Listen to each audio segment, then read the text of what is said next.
that looks like this. Now, if Perl installed correctly, you'll have an icon that looks just like that. If Perl did not install correctly, you won't have an icon that looks like that. And you won't be able to proceed here if Perl didn't install correctly. So hopefully you have an icon that looks like that. What you're going to do is double click that icon. And it's going to open up one of these black screens here, and Perl is going to do some stuff here, and looks like it installed all the packages. Now your screen should have been something similar to that, except yours is probably going to install a few packages there, and it's basically add-ons to Perl that we need to have in order for the program to function. Hopefully that all went smoothly for you, and everything installed through this installation file here. A couple files here that you're going to need to set up. Now here's the actual scraper program that when we double click it here in a minute, it's going to hum and buzz, and it's going to go start plucking those email addresses for the lost and found section. But what you need to do here is you're going to need to enter some keywords.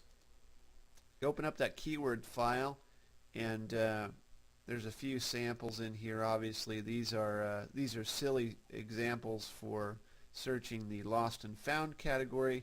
Hopefully nobody has lost or found, well, property will probably be in there, but if anybody's lost or found a house or acreage, that would be interesting to find in those postings. But property, well, let's put property at the top of the list here, because I'm sure that keyword is very popular in the lost and found section. So I put that at the top, and I press Control S to save, or you can go to File, Save. You're going to find with all of our scrapers that this is going to be the same thing. You're going to be scraping a certain category. In this case, it's the lost and found category, and you're going to input a set of keywords for each category of what you're looking for in those postings. So if it just depends on what category you're scraping through, what keywords you want to look for. Here I know that by inputting the keyword property, I'm sure that we're going to find a bunch of listings here in the lost and found of some kind of property. So you're going to have to enter these keywords for whatever scraper that you're going to use, and then save them in this keywords file.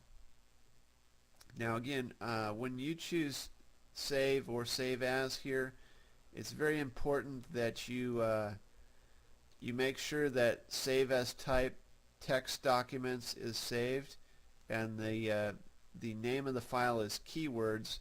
Do not put .text on the end of this. Just use keywords, and then it's got to be saved as text document, and then you can choose save, and it'll ask you if you want to replace the file, because that one already exists there, and I can say yes. So just make sure that your keywords get saved in that file. Now, as I was saying, each scraper will come to you in this kind of a format. It'll be a folder. This one's lost and found. Now, if I had given you the scraper for vacation rentals, it would be the name of the folder would be vacation rentals, and inside there it would contain the scraper that would go to the vacation rentals section and scrape all those email addresses. So when you buy a scraper from us, or a number of scrapers, they're going to come in folders, and each one of those folders needs to be opened up, and you have to put in the proper keywords that you're searching for in this heading. So your keywords will be different for every heading that you're scraping through.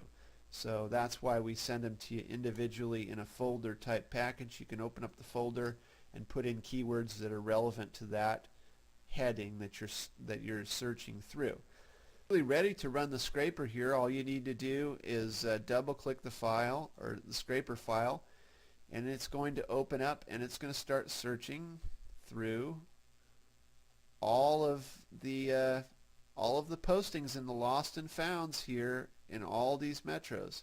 And it's going to go, and it's going to hum and buzz and go through all of the cities, and then we entered a number of keywords here, so it'll go through all the cities and look for the word property, and in the lost and found section, and then when it's done with that, it'll go on to the next keyword, right, which was office, which I'm assuming that nobody's lost or found an office, and it will save them in this emails file here. We've already got some located in there. So I'm going to close the scraper. You can minimize this and let it run in the background. It's very, it doesn't consume that many resources. So you can minimize it and let it do its thing. It may take overnight depending on what categories you're scraping. Or you can just close it by clicking the X, of course, like anything. So it already went through and scraped off these email addresses here, okay?